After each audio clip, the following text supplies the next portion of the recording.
Welcome to the Know Before You Go Travel Show, where we share all the latest travel tips, tricks, and insights to make your next vacation the best one yet. So sit back, relax, grab a cocktail, and enjoy the show with Penyak Travel's George Penyak and our senior travel consultant, Janet Penyak.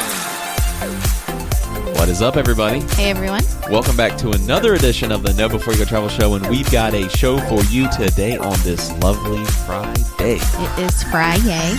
Friday, and it's early Friday morning. We are up super early in the studio. Yes. Coffee's brewed. So the first sip of coffee in the morning, there's nothing better. I would agree with that. It does not get any better when you wake up and you're tired and you got your first sip of coffee going. It is lovely. Yes. What are you sipping on over there? Coffee with vanilla, sugar-free vanilla creamer. Yeah, tell everyone how you like your coffee. So you like it? You want me to explain? I always make it for you. So Not necessarily. I make it a lot of mornings. I like for it you. with stevia and some vanilla cream. Yeah, you sound like you need a little coffee. Yeah, no, I'm good. I'm good. So you like one packet of stevia, Yes. and then the vanilla cream from the what's it called? Coffee Mate. Yes, that's right. And how do I like mine? Just black. Black and bold. There we go. That's how I like my coffee. So what are we talking about today? I think you've gotten a lot of questions, especially over the last 2 months as countries are reopening and things are changing in the travel industry. People are starting to travel again. Actually, a lot. You've had a lot of requests lately, and we've traveled, and so I think these safety protocols are changing all the time with airline companies and hotels. I think it'd be good for us to just update everything. Yes. Because we did a show on how travel has changed. I think it was back in April or no, I'm sorry. No, is that right? I think after Cancun, yeah. So Yeah, April we were shut down. What am I talking about? Yeah, nobody was going anywhere. No one was going anywhere in April. Yeah. And it was my birthday month, which made it super sad birthday. Yes. Well, in June, that was when we did the update. And then now, as we get further into this and further into places reopening, a lot of things are still, they are constantly changing, but we're going to update you on just kind of what it's like to travel right now, because I've been getting a lot of questions because a lot of people are contemplating doing some travel by the end of the year. Yep. I've gotten a lot of requests for that and saying that, they need a vacation, which who does not need a vacation from 2020? I mean, yeah, everyone needs a vacation from 2020. That's one thing we know for sure going into 2021. And we got some shout outs to give. Yes. Shout out to Robert. He's from LA. He was looking for a trip to Cabo. He slid in our DMs on Instagram. Thank you so much. He listens to our podcast on the YouTube channel, which is really cool. Eric from Pennsylvania looking for a 10-year anniversary trip. Thank you for reaching out to us, Eric. He's a podcast listener, and 10 years. We're coming up on 10. Well, in a couple years. Well, we just celebrated 8. We just celebrated 8. So good stuff, Eric. Thank you for reaching out. And then Rachel from Houston. She just needs a vacation. Yes. And I think 100% of America's in that boat right now. Yes, I would absolutely agree. Who doesn't agree. need a vacation right now? Yes, so I've been getting a lot of questions, from people who are thinking about doing some travel by the end of the year, and they just want to make sure and, know what's changed and what safety protocols are in place, and just to make sure that it is safe so they can feel comfortable with traveling. Absolutely. And so airline travel, you hear all these people talking about what it's like to be on a plane right now. You've flown a ton lately. Even more than me. You had that extra trip to Cabo, which I didn't attend. But the airline companies, as COVID evolves and this pandemic evolves and ebbs and flows, they've really upped their game. I'm really impressed with a lot of the things that the airline companies are doing. And I personally feel safe flying. And again, I want to preface this whole episode here before we go forward is, what you feel is safe or what is deemed as safe is such a personal thing. If you feel it's safe, then that's you. I mean, some people might not feel safe. Like you and I feel safe, but we are you and I, Yes. So I get it if people don't feel safe. Yeah, absolutely. So. I mean, and when you're in a plane, it's like you, at least, before all this really got started, my thoughts were on it, you're in this bubble and it's just filled with germs. You're in this little container basically, and it's just filled with germs. But they actually do a lot to change out the air and recirculate that. And so just a lot of stuff that I didn't know before this. Yeah, absolutely. And they've gone to some extreme measures. So let's go into some of the stuff that airlines are doing first, because I think that is probably what people are probably the most uneasy about is getting on a plane right now. And again, after we've researched this and we've experienced it, you and I feel safe doing it. And honestly, these planes, they've never been cleaner. I mean, it is amazing. Yes. Some of the stuff they're doing. So we have this nice list we're going to go through. What was like one of the things that stuck out to you the most? Well, obviously, everyone's required to wear a mask, and they are very strict about it. So they will announce that if you refuse to wear a mask, then they will ask you to deplane, and you will be banned from flying with the airline again. Yeah, and know before you go travel tip. So we've done the mask thing on the plane now a bunch. If you're drinking a beverage, actively drinking, you don't have to wear your mask. Or if you're eating a snack, you don't have to wear your mask. But other than that, even if you're just sitting there, it's required that you have your mask on. Yes. Now, a lot of these countries, if you're flying internationally, you want to be near the front of the plane. Yes. Because how you deplane is how you go through customs. It's a pretty strict line. Like you can't skip the line. At least that's how it was in Antigua. And thank God we were near the front of the plane, because some of the people in the back of the plane, they probably had another hour and a half, 2 hour wait. It was so slow. And it's going to be country by country. So know before you go travel tip, even if you like the emergency aisle seats or maybe even the back of the plane because you have more room for whatever reason, you might want to get to the front of the plane until this pandemic's over. Would you agree? Yes, absolutely. Especially if you are flying to a country where they require a COVID test and they have to actually check all of your documents that you have. Like you have to show the proof that you had the test, or travel authorization, like Jamaica is doing that right now, and St. Lucia as well. So it will save you a lot of time if you get to the front of the plane. Absolutely. Some of the things the planes are doing, so UV sanitation. So they're using the ultraviolet lights to actually sanitize the plane. That kills. It's been proven to kill COVID-19. It's also been proven to kill a number of other viruses. So that's something that they're doing. Obviously, they're doing temperature checks now. Some airlines are doing that.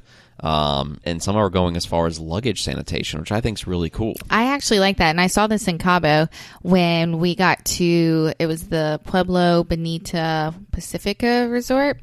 And yeah, anyone that arrived, they had a guy, with like a big backpack on and a blower, and it was full of, disinfectant spray. And they took the luggage and just sprayed it all down.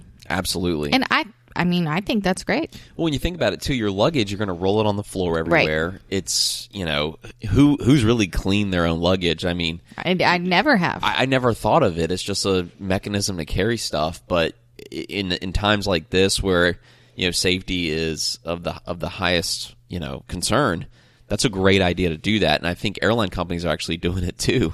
Yeah, some of them are. And I think that's a great thing. And it's safer for their employees too. If those luggages are sanitized before they get on the plane, it's safe for the people unloading it wherever that plane's ending up. Yes. Yeah. So and all the germs, like you said, you're dragging it across the floor, you're touching it, pulling it and then touching different surfaces. So there, I think that definitely could cut down on cross-contamination, I guess you could say. Absolutely. And another know before your travel tip, and I'll let you talk about this one, is what level of service are people getting on the planes, right? So like, are you going to be able to get beverage service today? Has that changed? Can you get a snack? What's the latest on that?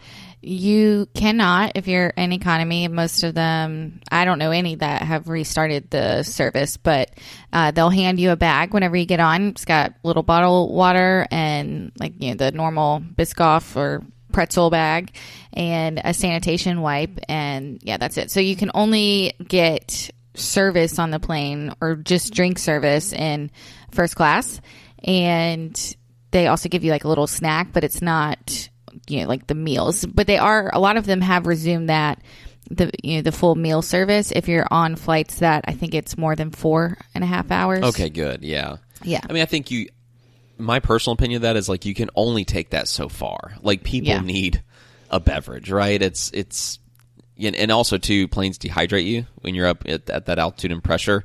And I think you got to be able to have some sort of beverage service. Now, some people drink alcohol when they're dehydrated. That's not really a good thing. But yeah, no, drink some water. When I'm on vacation, I have a few drinks when I'm on the plane, but I also drink water too. Yeah.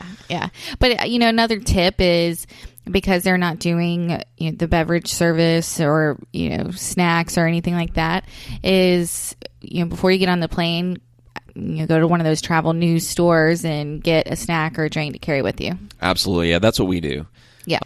if you're flying out of a small airport, we're here in the Carolinas, so like Columbia or Charleston are much smaller airports. Just know that the restaurants that are there at those airports, most of them are not open. And so if you usually wait to eat, say if you have an early flight and you need to grab some breakfast before, just be prepared that you might have very limited options or none. Like in the Charleston airport, it's Burger King and that's it. Yeah. And it's really weird. It's like the bigger airports, I agree with you. The small airports, it's hard. Like, where the Cabo airport, they had one thing open. Right? Cabo? No, Cancun. I'm sorry, Cancun. No, they had a few more open. My coffee is still kicking in here. Yeah, no. Cancun had it. Yeah. Miami, whenever we first went to Cancun in June, Miami, for such a big airport, they had like nothing open. It was early though. It was like right when travel reopened. Right. But when we went to Antigua and went through Miami in August, then more things had opened up. There were still some restaurants that were not, but more things had. Absolutely. Yeah. So the second time we traveled, it did feel more normal. And honestly, Miami, it was so busy. I was like, this is almost like a normal day. Yeah. You look at the TSA numbers and they're still down about 50%.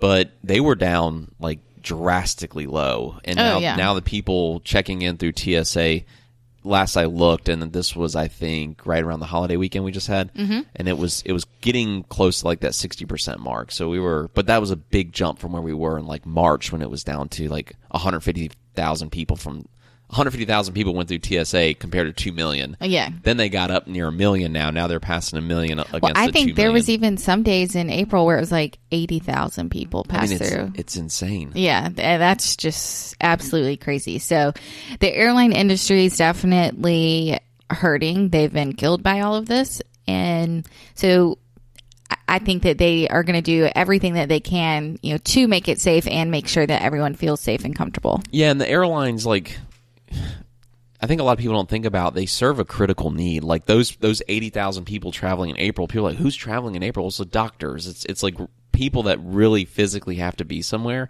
and they serve that purpose. So they're going to keep going, whether they lose money or not, because there's important people that need to get places literally to save lives sometimes. So very interesting stuff. And then also, do you want to talk about, because everyone's asking too, the middle seat. What's up with the middle seat? Well, and right now I'm working with some clients, and even though it was going to be less expensive for them to fly on American Airlines, they do not want to go on American because they're not blocking the middle seat, and Delta is. So Delta's blocking middle seats, I know, through, I think it's January 6th is what they announced. Alaska Airlines is also blocking middle seats, Hawaiian, JetBlue, and Southwest. Yeah. So, and I think that's a good thing until we get through this. I'm not a fan of the middle seat regardless. But what's interesting is if you're traveling, like if me and you were traveling together, you're going to sit, like one of us will sit in the middle seat because we want to be next to each other. Yeah. But at least it's nice, if you have a row of 3 seats, then you can have your own row, like if you're traveling as a couple. So that's nice. That is nice. You have that extra room. I didn't even think about that. That is real nice. Yeah. So. But remember, I think a big tip though is if you're in economy, grab a snack. Like grab something at the airport, bring it on the plane. Yes, no, definitely. And then because the cookies and pretzels aren't coming around, and I don't even really like either of them. Well, they give it to you in the bag, but yeah, I know, but you're not gonna order a meal or anything like that. I usually give it back. Like I rarely even eat the cookies. Yeah, I know you don't. Are you a cookie or pretzel? What do you prefer? Depends on the mood. Yeah, I think if it's later in the day, I prefer the pretzel, yeah, because you're having a little drink or something salty. But in the morning, I might have the cookie. I don't like either of them really. Like I wish they would come up with different snacks, but yeah, I don't know. Sidebar conversation. We're getting off track here. Yeah, there we go. Bring it back to the facts. Yeah. So also another interesting thing is there's a few new things that TSA is doing. So you don't hand your boarding pass to them, like you just scan it on their little scanner yourself. But they still take your ID, so they're touching that. So I don't really understand that. But yeah, and they have implemented a lot more plexiglass too. Yeah, so they do have the plexiglass. Yeah. And obviously there's hand sanitation stations everywhere, which I actually really, really like that. So I think that's a good thing. And, the airlines are saying on the planes, they thoroughly sanitize all high-touch surfaces, which, every time I before this used to get on a plane that I would hate like touching the tray table and my gosh, me just too. the seatbelt, because it's like so many people have touched this and it's never clean. But now, I mean, they just all of that you can expect to be clean. So yeah, and we always carried, like before this, you and I always carried hand sanitizer everywhere we went, and I would always hand sanitize, especially in a plane, because I don't want to catch the flu, so I would always hand sanitize, and even when I'm traveling for business, I would, sometimes even use the hand sanitizer and a napkin and wipe down the tray table if it looked kind of grimy. But now I think going forward, it's nothing but a win for everybody, because I think a lot of these standards as far as cleanliness will stay. Yes. And I think that's a good thing, because some of the planes, let's be honest, some of them, I mean, they're turning them real quick. Mm-hmm. They needed to have a little more attention around that. So yeah, I absolutely agree, because like last year when we flew back from Paris, and that's a 9.5-hour flight. Like 2 days later, I was sick. Yeah, and that's to be. I mean, that could be because you're around a lot of people, though. Too, it's hard. No, to I pin know, it but on I'm just saying that I think that it now is a very safe time to travel because of all the extra measures that have been implemented. Agree 100%. So, like, retail stores have opened back in the U.S. here, and I honestly feel safer probably on a plane after doing both now than in some retail outlets. Yeah, I would like agree. Where people are touching all the products, and like you don't know if someone's touched something and put it back. Like, who knows? But the planes, honestly, like knowing what I know about the technology they've implemented, their standards, it's like I do feel safe flying. Yeah, absolutely. And then another really good measure that a lot of resorts have put into place, and I'm talking resorts now because that's pretty much the travel that people are doing right now. Cruising's off right now. Cruising's off, and nobody's really flying over to Europe right now, but we do have a lot of clients that are going to the Caribbean and Mexico. So just kind of to touch on that, when you arrive at the resort, you immediately step off out of your transportation, step onto sanitation mats to sanitize your shoes, which I know I've said this before, but I really, really like that. I love that. And it's resort by resort. I don't think all of them had that. Well, every single one that I visited in Cabo had that. Yeah, I think like Mexico's done a good job of implementing that. Yes. And when we were in Antigua, they did that. Did the same thing. Yeah, you're right. Sanitation mats. And so like just a quick example, when I visited the Hard Rock in Cabo at the end of August, they had like a red carpet, and they rolled out the red carpet. They rolled out the red carpet, and Penyak it was travel showing up. Well, no, and it was a line though, and so if there's several people arriving at once, and then of course they have it like everything distanced 6 feet apart. You stand here before and before you can go, and. Yeah, they did temperature checks, sanitize your luggage. A couple of resorts, we actually had to walk through like a sanitation machine. So the Cape in Cabo. Yeah, talk about that. That is fascinating. I wish we had video of that. I do, actually. Okay, that's going on the Instagram. Yeah. So we walked through that one was open air sanitation machine, and then it just kind of sanitized like your body, I guess. And then at another resort, they had a full on ozone machine. That is crazy. Yeah, which I'd never seen before. And so I stepped in, and then you're in there for like 10 or 15 seconds, and it just, I guess, sanitizes you, and then you get out, and then you can go on to the resort. So if there's anything like lingering on your clothes or something, right. That is... Yeah, which, so, crazy. I mean, it it's really good. And then another question that I've been getting a lot is, are you required to wear a mask on property? Yes, very common question.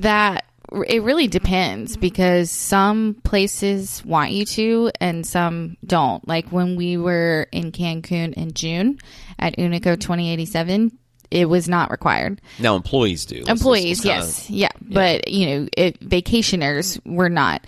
And then when we were in Antigua, it was, not required. Not required. Yeah, hardly anybody does. Right. Especially for Antigua, because you can't show up without a negative test. Right. So, like, that was... For me, after going through that, I felt like super safe. Yes. Because I'm like, okay, everyone here has had a negative test in the last 72 hours. It really... Or 7 days. 7 days. And really drastically reduces the odds of you catching it. Yes, yeah. In Cabo, though, I did find that a lot of the resorts there did want you to wear a mask if you were walking around the property. But... if you were seated in a restaurant or at a bar or, at the pool or in the pool or at the beach, then they didn't require it. But I found that, it was common in Cabo if you're walking around that, yes, they request it. And that's a little different than Cancun. Like the experience in Cancun was no one really, the staff wore it all the time. Right. We never saw anyone's mouth in Cancun other than guests. Right. So a little bit different experience there from Cabo to Cancun. Yeah.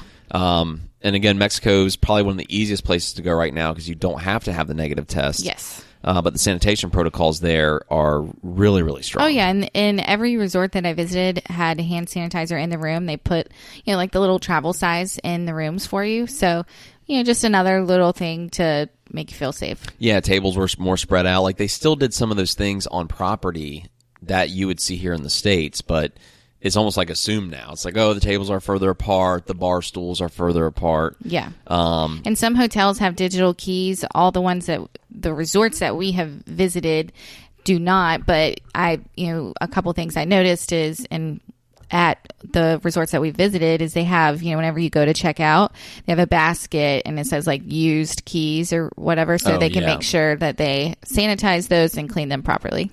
Yeah, and to kind of summarize some of this, I feel like after doing it, I was like, the first time we did it, we were like, okay, this is kind of crazy. We were traveling during the pandemic. Yeah. Second time we did it, we're excited. We're like ready to go. And we had that like excited feeling again. Yes. And it was so good to get away. Oh, like, it was, yeah. I can't stress how good it felt to just get away. Outside of the pandemic, there's a lot of crazy stuff going on in the United States right now. And it just felt good to shut it down and get away. Yes. And it felt so good. We have officially booked our next getaway. Oh, yeah. Where are we going? We're going back to Cancun. Just speaking of Mexico, that'll be the fourth time I've been to Mexico this year. Third for you. Yeah, third time to Cancun this year. You can't get away enough right now. Yeah, I know. And I think a lot of people, you're working from home. Now you have a lot of kids from home. You have a lot of parents that are doing the e-learning thing. I think everyone just needs a vacation. Yes, absolutely. So I am very excited. And if you want more information on any of this that we talked about or anything you've heard in prior podcasts, first of all, please subscribe. And a 5-star review would be very nice. Yes, we would appreciate that. We love that. And then if you want more information, please reach out to us. We're an open book of information. We'll share all of our knowledge with you. We are a zero-fee travel agency, so we don't charge any fees. We actually we almost price match everything you see online, just about. So for the same cost, you can book your trip online. You can book it with Penyak Travel and get our knowledge and information and help and God forbid. And have someone that has your back. God forbid if something goes wrong. Yes, you have a go-to person that has your back instead of calling like a call center. Yes. So feel free to reach out. Again, we're an open book. We'd love to hear from our listeners that are planning a trip. How can they reach us? 1-800-674-3278 or go to our website, penyaktravel.com. And if you click request a quote, it comes directly to me, to my email, or you can send me an email, janet@penyaktravel.com, or just DM us. Yeah, DM us. People on slide Facebook into the or DMs. Instagram. Whatever's like easier. We're all in the DMs. We're hip. We're cool. Okay. I don't know where that came from. Yeah, I don't know. I don't know about that. I'm more cheesy than hip and cool, but yeah, I would definitely agree with that. Okay. All right. Let's go. All right. Question of the day. Oh, yeah. What is it? Are you ready?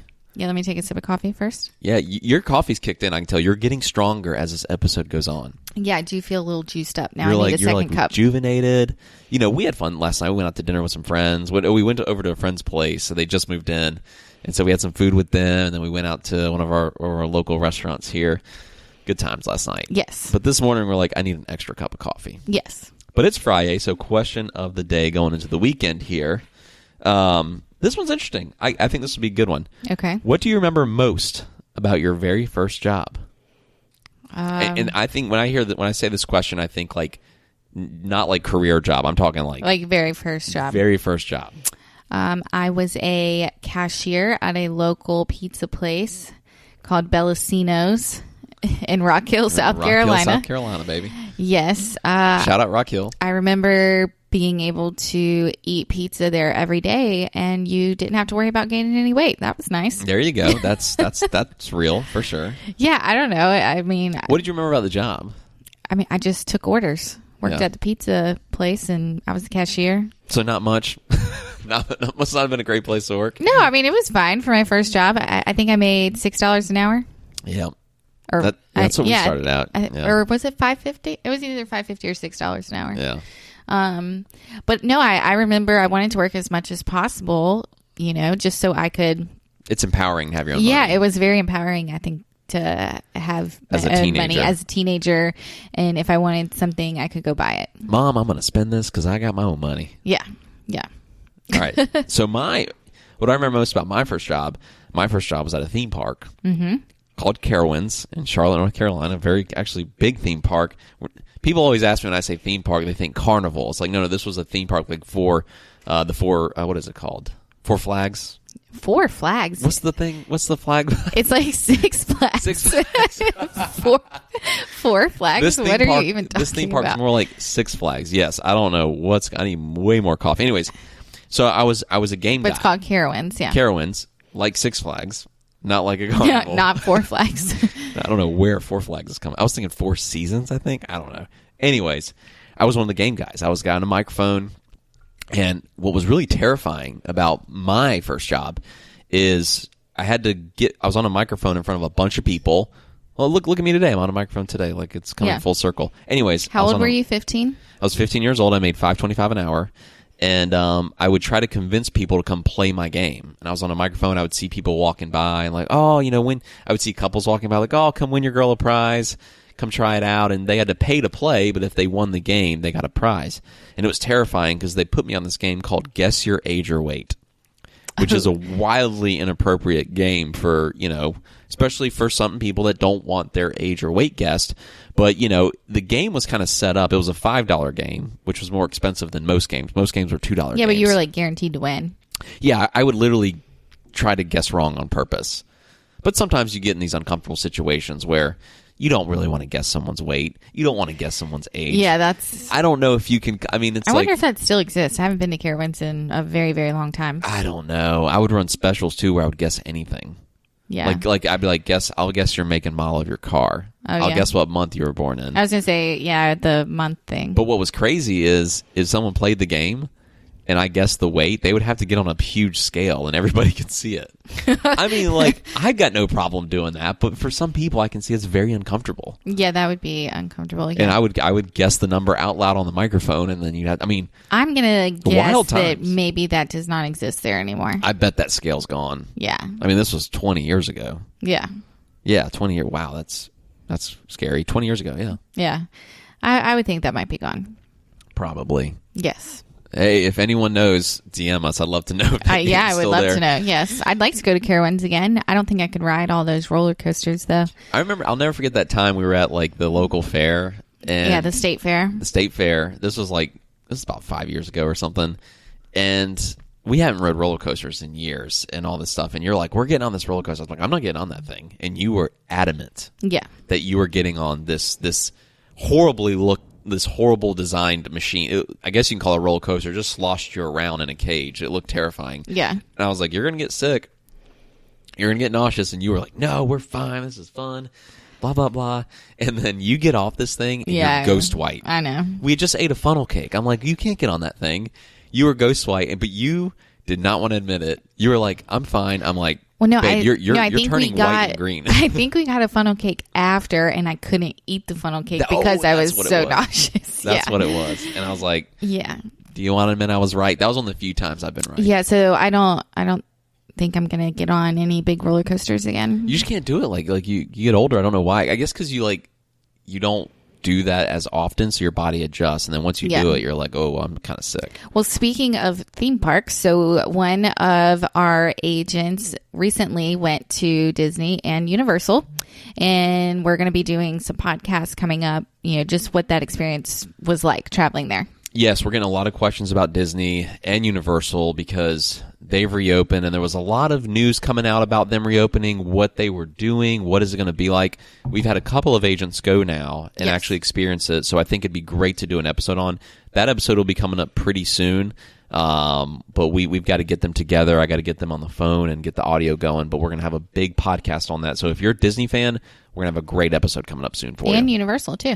Universal as well, because you think theme parks, it's like, how is that working? Everyone's getting on the roller coasters. People are riding rides. You have lines. You have food. You have a little bit of everything. It's going to be interesting, and I honestly can't wait to hear their feedback. Yes. So if you're a Disney lover, if you can pull it off now, I kind of want to hear this experience first. Yeah, so just stay tuned. That will be coming up in the next few weeks. Yeah, probably in a couple weeks we can get that out. Yes. So, anyways, trip of the week before we wrap it up. Trip of the week. You've been getting so many requests for Actually, holiday. I do have a trip of the week. Yes, I have been getting that, but I have a couple that had to postpone their destination wedding because of COVID, and then had to move resorts because of COVID. And they are finally leaving tomorrow to Jamaica. Good for them. And they're getting married on Monday. Good for them. They got their COVID test, they got their travel authorization, and they are leaving tomorrow to go finally get married. And it's been a long time coming, and I'm very excited for them. Yeah, that is exciting. And I can imagine when you plan this beautiful wedding and then COVID happens and you keep pushing it out, it's pretty cool they didn't waver. They said, no, we want to get married in a beautiful place, because you only get married once, and that is awesome. Oh, good yes. for them, because I can only imagine how frustrating and emotional it is to have to cancel and change and move stuff around for a wedding, and good for them. And and also change resorts. So, but we've got them rebooked. They're going to Jamaica tomorrow and getting married on Monday. So I'm very excited. Well, good thing you're a certified destination wedding planner. There we go. A little plug. Okay. Did you realize we're wearing the same T-shirt this morning? Yes. We're looking great in our Antigua shirts. Yeah, we both have on the same exact Antigua shirt right now. Okay, we've been going on for a while. I think that's a show. I think we can wrap it up. Yes, I think that's a show. All right, we love you guys. Have a great weekend. Thank you so much for listening, and please feel free to subscribe and review if you love the show. See you next time.